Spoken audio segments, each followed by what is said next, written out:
అరుణాచలేశ్వరుడే కాదు, ద్వాదశ జ్యోతిర్లింగాల దర్శనం కూడా ఇక్కడ మనకి లభిస్తుంది.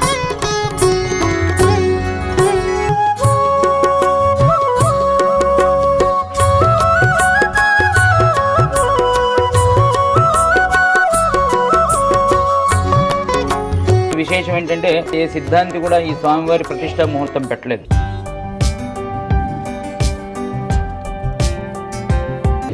నమస్తే, welcome to Suman TV Kothagudem. Arunachalam అనగానే ముందుగా మనందరికీ గుర్తొచ్చేది తిరువణామలై, తమిళనాడులో కొలువైన అరుణాచలేశ్వరుడు. మరి అదే అరుణాచలేశ్వరుడు మన తెలంగాణలో కొలువైన క్షేత్రమే శ్రీ ద్వాదశ జ్యోతిర్లింగ క్షేత్రం, చిన్న అరుణాచలంగా పేరుగాంచిన నర్సాపురం. సో ఇక్కడ కేవలం శ్రీ అరుణాచలేశ్వరుడే కాదు, ద్వాదశ జ్యోతిర్లింగాల దర్శనం కూడా ఇక్కడ మనకి లభిస్తుంది. సో ప్రస్తుతం నేను ఆ ఆలయ మహత్యాన్ని గురించి తెలుసుకోవడానికి ఆలయానికి వచ్చాను. సో ఒకసారి ఆలయ లోపలికి వెళ్ళి దీని గురించి పూర్తి వివరాలను మనం తెలుసుకుందాం. మనకి భద్రాచలం నుంచి పర్ణశాల వెళ్ళే దారిలో మార్గ మధ్యంలో ఈ పుణ్యక్షేత్రం కొలువైంది. ఈ పుణ్యక్షేత్రం మనకి కనిపించగానే అదే హైవే మీద ఆలయంకి ఎడం వైపున మనకి ఇక్కడ కుమారస్వామి దర్శనం ఇస్తారు. సో 1008 లింగాల సహస్రలింగం ఇక్కడ మనకి దర్శనం ఇస్తుంది. అది ఉత్తర ద్వారం గుండా. సో ఇది ఆలయం ముఖద్వారం. ఇక్కడ నుంచి మనం లోపలికి వెళ్ళాల్సి ఉంటుంది.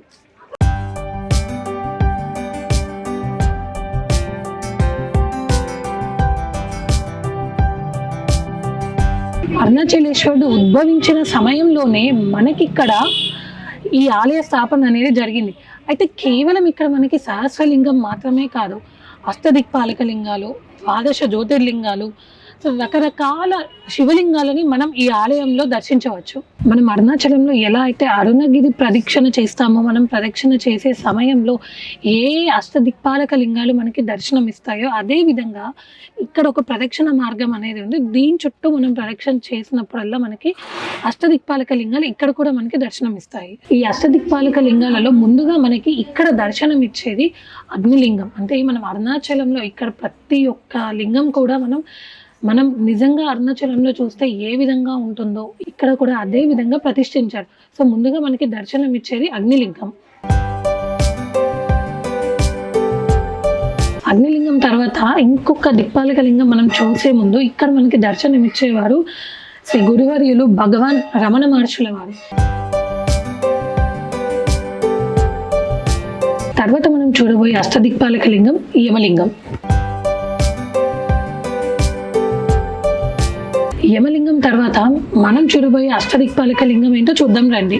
యమలింగం తర్వాత మనకి దర్శనం ఇచ్చే లింగం ఎక్కడ? నైరుతి లింగం. విశ్వంలో ఉన్న 8 దిక్కులను కూడా కాపాడే లింగాలు ఈ అష్టదిక్పాలక లింగాలు కాబట్టి వీటిని మనం పూజించిన, దర్శించిన విశ్వ సమతుల్యత సమకూరుతుందని, సుఖశాంతులు లభిస్తాయని ఒక నమ్మకం. మరి నైరుతి లింగం తర్వాత మనం ఏ లింగాన్ని చూడబోతున్నామో చూద్దాం రండి.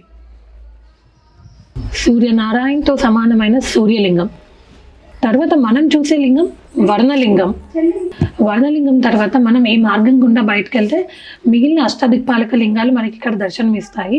ఎంతో మంది భక్తులు భద్రాచలం నుంచి పర్ణశాల వెళ్ళేరా దారిలో ఈ ఆలయం ఉండడం వల్ల ఎంతో మంది భక్తులు నిరంతరం కూడా ఇక్కడ స్వామివారిని దర్శించుకుంటూ ఉంటారు.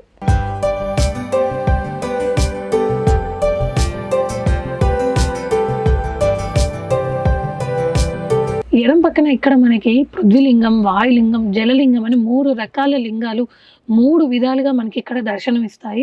సో మొదటగా మనం చూసేది అది పృథ్వీలింగం. అంటే మనకి భూమి పృథ్వీతో సమానమైన లింగం ఇది. వాయులింగం. చివరిగా ఇక్కడ ఉన్న లింగం జలలింగం. వీటి తదనంతరం మనకి అష్టదిక్పాలక లింగాలలో మరొక లింగం వాయువ్య లింగం ఇక్కడ మనకి దర్శనం ఇస్తుంది.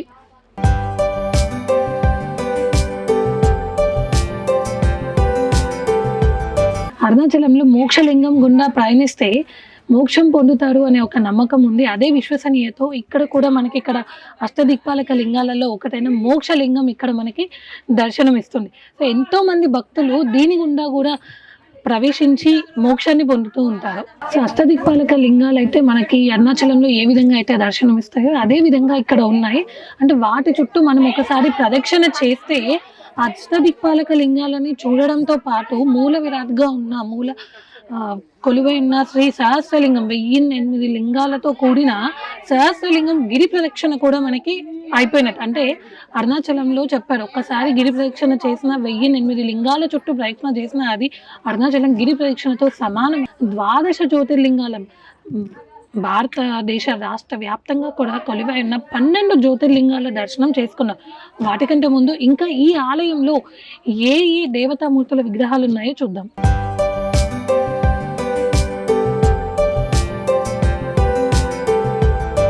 మోక్షలింగం నుంచి మనం ముందుకి రాగానే ఇక్కడ మనకి కనిపించే అమ్మవారు పచ్చాయమ్మన్. అంటే తమిళ్లో మనకి పచ్చాయమ్మన్ అంటే తమిళ్లో మనకి పార్వతీదేవి అని అర్థం. అంటే మహాశివుడు కొలువై ఉన్న చోట ఖచ్చితంగా మనకి పార్వతీదేవి కూడా ఉండాలి కదా.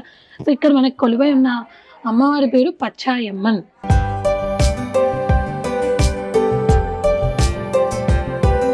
అదే మండపం పక్కన మనకి కొలువై ఉన్న విగ్రహం పచ్చాయప్పన్ అంటే మహాశివుడు అని అర్థం. అంటే ఒకే మండపం మీద ఇక్కడ పచ్చాయమ్మన్ పచ్చాయప్పన్ అంటే మహాశివుడు పార్వతి ఇద్దరు మనకి ఇక్కడ విగ్రహ రూపంలో కొలువై ఉన్నారు. ఇక్కడ మనకి పచ్చాయమ్మన్ మండపం తర్వాత మనకి ఇక్కడ కొలువై ఉన్న మరొక అష్టదిక్పాలక లింగం ఇంద్రలింగం. ఆలయం చుట్టూ కూడా మనకి 1008 ఇంతకు ముందు నేను చెప్పినట్టు 1008 బ్రహ్మసూత్ర లింగాలు అయితే మనకి ఇక్కడ దర్శనం ఇస్తాయి. ఇంద్రలింగం తర్వాత మనకి ఇక్కడ దర్శనం ఇచ్చే అమ్మవారు కనకదుర్గమ్మ, మరోవైపు సంతోషి మాత. వీరి ఇరువురి మధ్యలో మనకి ఇక్కడ సప్త మాతృకల విగ్రహాలు అయితే మనకి ఇక్కడ దర్శనం ఇస్తున్నాయి.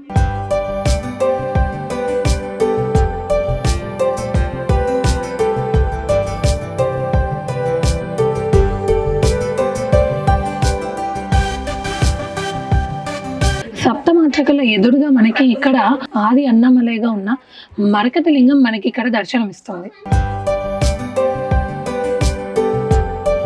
దాని పక్కనే మనకి ఇక్కడ మహాశివుడు శ్రీపాద లింగంలో దర్శనం ఇస్తారు. అంటే స్వామివారి పాదాలని మాత్రమే మనం ఇక్కడ దర్శించవచ్చు.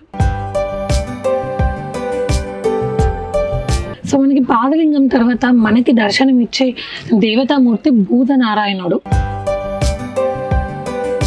మరొక అష్టదిక్పాలక లింగం ఇక్కడ దర్శనం ఇస్తుంది, అదే కుబేరలింగం. కుబేరలింగం పక్కనే సాక్షాత్తు సీతారామచంద్ర ప్రభువుల వారి దర్శనం మనకి ఇక్కడ లభిస్తుంది. సీతారాముల దర్శనం అనంతరం ఇక్కడ మనకు కనిపించేది పంచముఖ అరుణాచలేశ్వరుడు. అంటే ఒకే లింగం పైన ఇక్కడ మహాశివునివి 5 ముఖాలు మనకి ఇక్కడ దర్శనం ఇస్తూ ఉంటాయి. వాటిలో మనము వామముఖం, తత్పురుష ముఖం, అఘోర ముఖం అంటూ ఇలా 5 ముఖాలు మనకి ఇక్కడ దర్శనం ఇస్తూ ఉంటాయి. ఈ 5 ముఖాలకు కాను ప్రతి ఒక్క దిక్కున ఇక్కడ నందీశ్వరుడు కొలువై ఉన్నారు.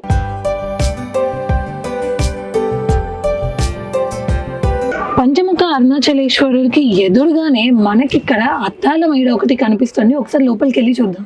ఇక్కడ ఉన్న అద్దాల మండపంలో శ్రీ మహాశివుడు, పార్వతీదేవి ఇరువురి ఉత్సవ విగ్రహాలు ఇక్కడ మనకి దర్శనం ఇస్తాయి.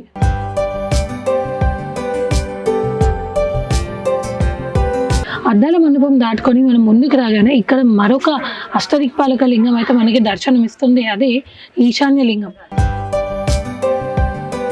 ఈశాన్య లింగం ఎదురుగానే మనకి ఇక్కడ బాణాలింగం దర్శనం ఇస్తూ ఉంటుంది. అంటే ఎవరైనా స్వామివారికి భస్మాభిషేకం చేసుకోవాలి అని అంటే ఇక్కడ అనువుగా ఒక స్టాండ్ అనేది పెట్టి ఇక్కడ భస్మాభిషేకం చేసుకునేటందుకు చాలా వీలుగా ఉంది. ఇక్కడ ఇంతటితో మనకి అష్టదిక్పాలక లింగాల దర్శనం, 1008 బ్రహ్మసూత్ర లింగాల దర్శనంతో పాటు గిరి ప్రదక్షిణగా మనం చెప్పుకునే 1008 మూల విరాట్తో కలిపి గర్భాలయంలో స్వామివారి చుట్టూ ప్రదక్షిణ కూడా కంప్లీట్ అయింది. సో తర్వాత మనం చూడబోయేది 12 జ్యోతిర్లింగాలు. ప్రదక్షిణ తర్వాత మనం కొద్దిగా ముందుకు వస్తే ఇక్కడ మనకి అతి విశేషమైన శ్రీచక్ర లింగం మనకి ఇక్కడ దర్శనం ఇస్తుంది. శ్రీచక్రం ఇక్కడ మనకి మహాశివుని లింగ రూపంలో దర్శనం ఇస్తూ ఉంటుంది.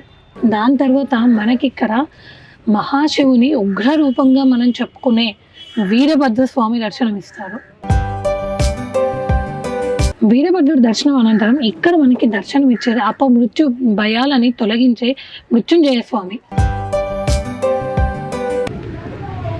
మృత్యుంజయ స్వామి విగ్రహ దర్శనం తర్వాత మనకి ఇక్కడితో ఆలయ ప్రదక్షిణ కూడా పూర్తయిపోతుంది. సో ఇక్కడ నుంచి నాకు ఎదురుగా కనిపిస్తుంది సహస్రలింగం. ఇక్కడ నుంచి మనం వెళ్ళి సహస్రలింగ దర్శనాన్ని చేసుకుందాం.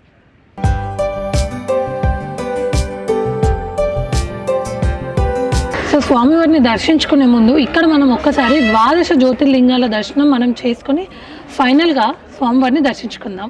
ద్వాదశ జ్యోతిర్లింగాల దర్శనం కంటే ముందు మనకి ఇక్కడ శ్రీ జగద్గురువులు ఆదిశంకరాచార్యుల వారి దర్శనం లభిస్తుంది.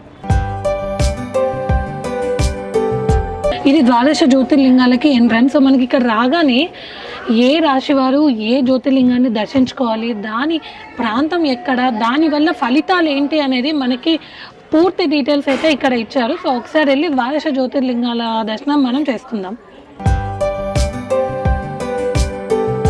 ముందుగా మనం దర్శించుకోబోయే ద్వాదశ జ్యోతిర్లింగం సోమనాథలింగం. ఇది అసలు గుజరాత్లో కొలువై ఉంది.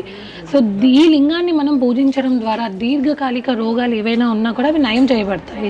తర్వాత మనం దర్శించుకోబోయే లింగం ఉజ్జయినిలో కొలువైన మహాకాళేశ్వరుడు. ఈ లింగాన్ని మనం దర్శించినైతే అకాల మృత్యు నివారణ జరుగుతుంది. తర్వాత లింగం ఓంకారేశ్వరుడు. ఈ ఓంకారేశ్వర లింగాన్ని మనం దర్శించడం వల్ల సజ్జనులను తరింపు చేయవాడే ఓంకారేశ్వరుడు. ఈ స్వామి మధ్యప్రదేశ్లో కొలువై ఉన్నారు. మరో ద్వాదశ జ్యోతిర్లింగం మహారాష్ట్రలో కొలువై ఉన్న వైద్యనాథ్. పేరులోనే మనకి తెలుస్తుంది, వైద్యుడిగా ఉండి అందరినీ అన్ని రోగాల నుంచి నివారింపజేస్తాడు ఆ మహాశివుడు. తర్వాత జ్యోతిర్లింగం శుభములను కలిగించేవారు భీమశంకరుడు. తర్వాత మనం చూడబోయే ద్వాదశ జ్యోతిర్లింగం స్ఫటికలింగమైన తమిళనాడులో కొలువైన రామేశ్వరుడు. ఈ స్వామిని మనం పూజించినట్టయితే సకల పాపాలను నివారిస్తాడు. మరొక జ్యోతిర్లింగం భక్తి ముక్తులను ప్రసాదించేవారు నాగేశ్వరుడు. ఈ లింగం మనకి గుజరాత్లో కొలువైంది. అంటే మనకి దేశవ్యాప్తంగా కూడా వ్యాపించి ఉన్న ద్వాదశ జ్యోతిర్లింగాలని పూజిస్తే ఎంత ఫలితం వస్తుందో అంతే ఫలితం మనకి చిన్న అరుణాచలంలో జ్యోతిర్లింగాల దర్శనం వల్ల వస్తుంది. అదే ఎందుకు అంటే అక్కడ మనకి లింగాలు ఏ పరిణామాలతో ఏ రాయితో అయితే చెక్కబడి ఏ విధంగా అయితే ఉన్నాయో అదే విధంగా ఇక్కడ మనకి చిన్న అరుణాచలంలో దర్శనమిస్తూ ఉంటాయి. గుజరాత్లో కొలువైన నాగేశ్వరుడి తర్వాత మనం చూసే లింగం కాశీ విశ్వేశ్వరుడు. ఈ స్వామి కూడా మనకి సకల పాపములను నశింపచేసి ముక్తిని ప్రసాదిస్తాడు. మరొక ద్వాదశ జ్యోతిర్లింగం త్రయంబకేశ్వరుడు. ఈ స్వామి కూడా మనకి సకల పాపాలను నశింపజేసి భక్తులకి శుభాలను ఇస్తూ ఉంటారు. కేదార్నాథ్లో కొలువైన కేదారీశ్వరుడు. ఈ స్వామి మనకి మోక్షముని అందిస్తూ ఉంటారు. ఎల్లోరా గుహల్లో కొలువైన ఋష్ణీశ్వరుడు. ఈ స్వామిని మనం పూజించడం వల్ల సంతానం ఇస్తాడు అని భక్తుల విశ్వాసం. ఇంతటితో మనకి ద్వాదశ జ్యోతిర్లింగాల దర్శనం అయిపోయింది. చివరిగా ఈ ఆలయంలో మనం ఇక్కడ అర్ధనారీశ్వరుడి దర్శనం మనం చేసుకుంటాము. అర్ధనారీశ్వర దర్శనం అనంతరం మనం చివరిగా సహస్రలింగ దర్శనానికి వెళ్దాం.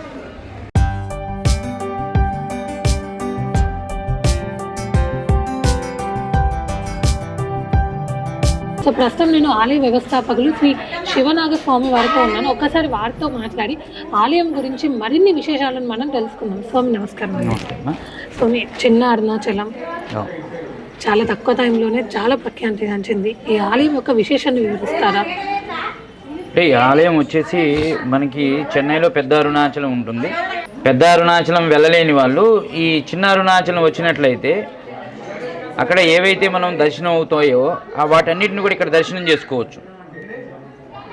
అక్కడ గిరి ప్రదక్షిణ మార్గం ఎలా అయితే ఉంటుందో ఇక్కడ సహస్రలింగ ప్రదక్షిణ మార్గం ఉంటుంది. ఈ సహస్రలింగ ప్రదక్షిణ మార్గంలో అక్కడ అరుణగిరి ప్రదక్షిణ మార్గంలో ఏవైతే దేవతామూర్తులు ఉంటారో వారందరూ కూడా ఇక్కడ మనకి దర్శనం అవుతారు. అంటే ఇంద్రలింగం అవ్వచ్చు, యమలింగం, నైరుతిలింగం, ఈశాన్యలింగం, బోధనారాయణుడు, శ్రీపాదలింగం, అలా అక్కడ ఏ ఏ దేవతామూర్తులు ఆ అరుణగిరి ప్రదక్షిణ మార్గంలో అంటే 14 కిలోమీటర్ల దూరంలో ఎంతమంది దేవతలు ఉన్నారో వారందరూ కూడా ఇక్కడ చిన్న ఈ యొక్క సహస్రలింగ ప్రదక్షిణ మార్గంలో వారందరూ కూడా దర్శనం అవుతారు. అలాగే స్వామివారు కూడా ఇక్కడ సహస్రలింగం అంటే ఈ సహస్రలింగాన్ని మనం దర్శనం చేసుకోవాలంటే మనం కాశీ, శ్రీశైలం, శ్రీకాళహస్తి, అరుణాచలం ఇటువంటి పుణ్యక్షేత్రాలకు వెళ్ళాల్సి ఉంటుంది. కానీ ఇక్కడ మనకి దగ్గరలోనే ఈ క్షేత్రం ఉండడం ద్వారా ఈ సహస్రలింగం అంటే 1007 లింగాలు చిన్న చిన్నవి ప్రధాన లింగంతో కలిపి 1008 లింగాలు అంటే ఒకేసారి 1008 లింగాలను దర్శనం చేసుకున్నటువంటి భాగ్యం కలుగుతుంది. అలాగే ద్వాదశ జ్యోతిర్లింగాలు ఇక్కడ ఏంటంటే సౌరాష్ట్ర సోమనాథంచ శ్రీశైలే మల్లికార్జున ఉజ్జయిన్యం మహంకాళ్యం అలా ఏవైతే 12 జ్యోతిర్లింగాలు మనకి ఈ యొక్క మన దేశంలో ఉన్నాయో అవన్నీ కూడా ఒకే చోట ఎక్కడైతే మాతృస్థానంలో ఏ విధంగా అయితే ఉన్నాయో అంటే ఇప్పుడు కాశీ విశ్వనాథుని మనం చూసామనుకోండి ఇక్కడ కూడా అలాగే ఉంటాడు. కాశీ విశ్వనాథుడు త్రయంబకేశుని చూసామనుకో అక్కడ ఎలా ఉన్నాడో ఇక్కడ అలాగే ఉంటాడు ఓంకారేశ్వరుడు. అలా ఆ ద్వాదశ జ్యోతిర్లింగాలు చూడలేని వాళ్ళు ఇక్కడికి వస్తే ఆ ద్వాదశ జ్యోతిర్లింగాలు అన్నింటిని కూడా ఒకే చోట చూసేటటువంటి భాగ్యం కలుగుతుంది. అలాగే స్ఫటికలింగం, మరకతలింగం, అర్ధనారీశ్వరుడు, భానులింగాలు, అంటే ఇక్కడ శివుడు ఏ ఏ రూపాల్లో మనకి దర్శనమిస్తాడో అన్ని రూపాలని ఇక్కడ మనం దర్శనం చేసుకోవచ్చు. ఇక్కడ విశేషమైనటువంటిది ఏందయ్యా అంటే ఇక్కడ పెద్ద బాణలింగం ఉంది. ఆ బాణలింగానికి భక్తులే స్వయంగా భస్మాభిషేకం చేసుకోవచ్చు. శ్రీచక్ర శివలింగం, సుబ్రహ్మణ్యేశ్వరుడు, అతిపెద్ద సుబ్రహ్మణ్యేశ్వరుడు విగ్రహం ఉండటం, ఇక్కడే పొట్ట ఉండటం, అక్కడ నాగేంద్రుడు ప్రతిరోజు ఇక్కడ సంచరించడం, అలా ఈ యొక్క క్షేత్రంలో ఇది సుబ్రహ్మణ్య క్షేత్రంగా కూడా ప్రసిద్ధి పొందటం. అలాగే ఇక్కడ వచ్చిన ప్రతి భక్తుడికి కూడా, ఆకలితో వచ్చినటువంటి ప్రతి భక్తుడికి కూడా 11 నుంచి 4 గంటల వరకు అన్నప్రసాదం పెడుతూనే ఉంటారు. అలాగే గోశాల, ఇలా ఎన్నో విశేషాలు కలిగినటువంటి ఈ యొక్క చిన్న అరుణాచలం వచ్చినట్లయితే పెద్ద అరుణాచలం వెళ్ళినటువంటి తృప్తి కలుగుతుంది. స్వామి, పెద్ద అరుణాచలం వెళ్తే మనం ముఖ్యంగా దిక్పాలక లింగాలతో పాటు గిరి ప్రదక్షిణ అంటారు కదా, మరి ఇక్కడ సహస్రలింగం చుట్టూ కూడా మనం గిరి ప్రదక్షిణ చేసినట్టయితే అది అరుణగిరి ప్రదక్షిణకు సమానం ఎలా ఉంటుందండి? అంటే ఇక్కడ మనం అరుణాచల మహత్యంలో చూసినట్లయితే అరుణగిరి రూపంలో, అంటే అరుణగిరి ఎలా ఉన్నాను నేనంటే సహస్రభుజాలు, సహస్ర శీర్షాలతోటి అరుణగిరి రూపంలో వెలుగొందుతున్నాను అని స్వయంగా అరుణాచలేశ్వరుడు చెప్పినట్టుగా అరుణాచల మహత్యంలో ఉంటుంది. అంటే సహస్రభుజాలు, సహస్ర శీర్షాలతో వెలుగొందుతున్నాను అంటే దాన్ని లింగ రూపంలో అన్వయించుకున్నట్లయితే సహస్రలింగం. అంటే అరుణగిరి దేంతో సమానం అవుతుందంటే సహస్రలింగంతో సమానం అవుతుంది. కాబట్టి ఇక్కడ సహస్రలింగ ప్రదక్షిణ చేస్తే అక్కడ అరుణగిరి ప్రదక్షిణ చేసిన ఫలితం వస్తుంది అని ఆ అరుణాచలేశ్వరుడు చెప్పినట్లుగా ఆ అరుణాచల మహత్యంలో ఉంది. కాబట్టి ఈ చిన్న అరుణాచలం ఏర్పడటానికి కారణం ఆయన ఇచ్చినటువంటి మనకి, అంటే ఆ దైవంలో ఉన్న వాళ్ళకి ఆయన ఇండికేషన్స్ ఇస్తూ ఉంటాడు, సూచనలు ఇస్తూ ఉంటాడు అన్నట్లుగా నాకు ఆయన ఇచ్చినటువంటి సూచన ఇక్కడ సహస్రలింగం పెడితే ఆ సహస్రలింగం చుట్టూ ప్రదక్షిణ చేస్తే గిరి ప్రదక్షిణ చేసిన ఫలితం వస్తుంది అని ఆయన నాకు చెప్పటం, తద్వారా అప్పటికప్పుడు అది సహస్రలింగం అనేది ఇక్కడ అరుణగిరి. ఇక్కడ కూడా విశేషం ఏంటంటే ఇక్కడ ఏ మానవ మాతృలు కూడా, ఏ సిద్ధాంతి కూడా ఈ స్వామివారి ప్రతిష్టా ముహూర్తం పెట్టలేదు. అక్కడ అరుణాచలంలో అరుణగిరి ఎప్పుడైతే ఉద్భవించిందో మార్గశిర మాసంలో ఆరుద్ర నక్షత్రం ఉచ్చస్థితిలో ఉన్నప్పుడు ఈ స్వామివారు కూడా ప్రతిష్ట జరిగింది. అంటే అక్కడ అరుణగిరి ఎప్పుడైతే ఉద్భవించిందో ఇక్కడ సహస్రలింగ ప్రతిష్ట కూడా అదే సమయానికి జరిగింది. ఇది ఆ అరుణాచలేశ్వరుడు నిర్ణయించినటువంటి ముహూర్తమే. ఏ మానవ మాతృడు కూడా ఈ ముహూర్తాన్ని ఇక్కడ స్వామివారికి పెట్టలేదు. స్వామి, ఇక్కడ వచ్చిన ప్రతి ఒక్క భక్తుడు కూడా ఖచ్చితంగా నిత్య అన్నదానంలో భోజనం చేసే వెళ్తాడు. మరి ఇంతమందికి అన్నదానం చేయడానికి ఫండ్స్ ఎలా రేజ్ అవుతున్నాయండి? అయితే ఒకటి విశేషం ఏంటంటే ఇక్కడ వచ్చిన ప్రతి భక్తుడికి కూడా అన్నం పెట్టాలి, ఆకలి తీర్చాలి. ఎట్లయినా ఎంత కష్టమైనా పర్వాలేదు, వచ్చినటువంటి ఫండ్ని అంతా కూడా అన్నదానానికైనా పెట్టి అన్నదానం నడిపించాలనే ఉద్దేశంతో ఎక్కడా లేని విధంగా 11 గంటల నుంచి 4 గంటల వరకు వచ్చిన ప్రతి భక్తుడికి కూడా, ఒకవేళ 4:15కి 4:30కి వచ్చినా కూడా వారి ఆకలి తీర్చి పంపించిస్తున్నాం. అంటే ఇది ఎంత ఫండింగ్ ఎలా వచ్చింది అంటే నిజంగా కొన్ని వాటి కారణాలు మనం చెప్పలేము. పరమేశ్వరుడు, అన్నపూర్ణేశ్వరి అక్కడ ఉండి ఆమె నడిపిస్తున్నట్లుగానే ఆ రోజుకల్లా వస్తున్నాయి. వచ్చిన వాటిలో తప్పకుండా మేజర్ బడ్జెట్ అంతా కూడా అన్నదానానికి పెట్టుకుంటూ వచ్చిన ప్రతి భక్తుడికి కూడా ఆకలి తీర్చుతూ పంచపక్ష పరమాన్నాలు పెట్టక్కర్లేదు. వాడికి ఆకలి తీరటానికి మనం ఆ కూర ఒకటి, పచ్చడి, స్వీటు, సాంబారు, మజ్జిగ, వీటితోటి వచ్చిన వాళ్ళ ఆకలి తీర్చుతూ అన్నపూర్ణ ఆశీస్సులతోటి నిరంతరాయంగా ఇలా జరుగుతుంది. స్వామి, మేము అడగగానే ఆలయ విశేషాన్ని ఇంత బాగా వివరించినందుకు ధన్యవాదాలు.